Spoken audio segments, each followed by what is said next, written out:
Hey guys, what's up? This is episode 8 for Doctor Strangelove's CMN 3165 YouTube assignment.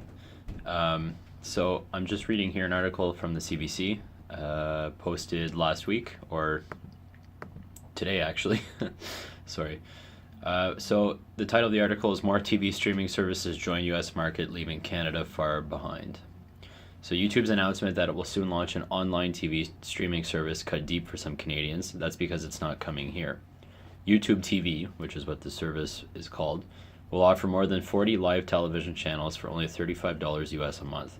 The service joins a long list of low-cost streaming options available in the US but not here in Canada. They include on-demand TV and movie services like HBO Now, Starz, Hulu, and the newly added British offering BritBox. Live programming streaming services already in play include DirecTV Now, Sling, and PlayStation Vue.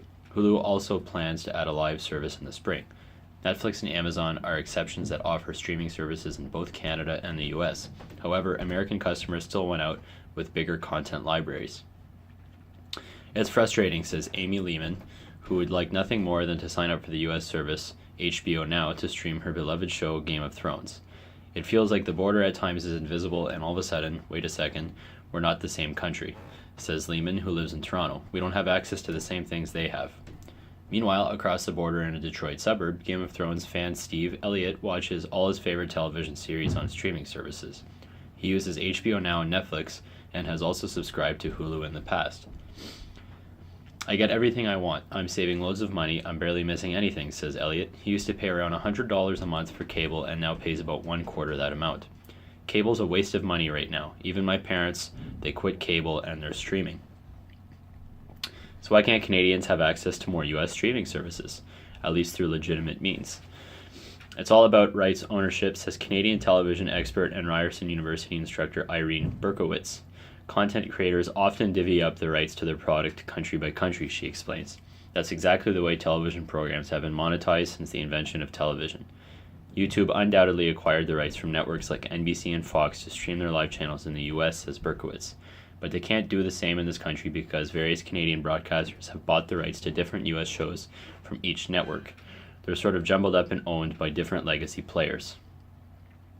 When the rights to a show are acquired by a Canadian player, there's no guarantee it will show up on a streaming service here. One obstacle, a broadcaster may profit more by offering a show only on cable. Everybody makes more money if you buy it as a cable package, so that's one reason they keep from putting it online, says Greg O'Brien, editor of broadcasting news site cart.ca.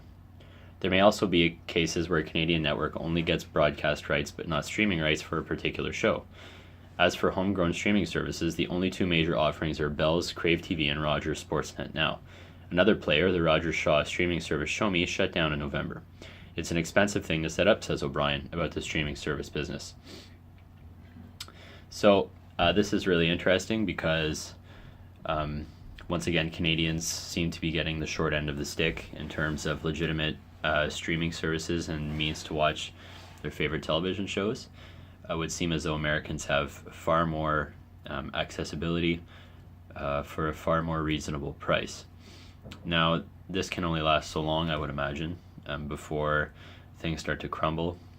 There can only be a cable monopoly for so long in this country, I do believe. And yeah, so I'm sure we'd all like to see more stuff being streamed here. I know I would, and I'd pay for it too, but I wouldn't pay for a cable package. So this is the future of watching, I believe. It's not cable. And we'll see how things go from here. Thanks, guys. Take care.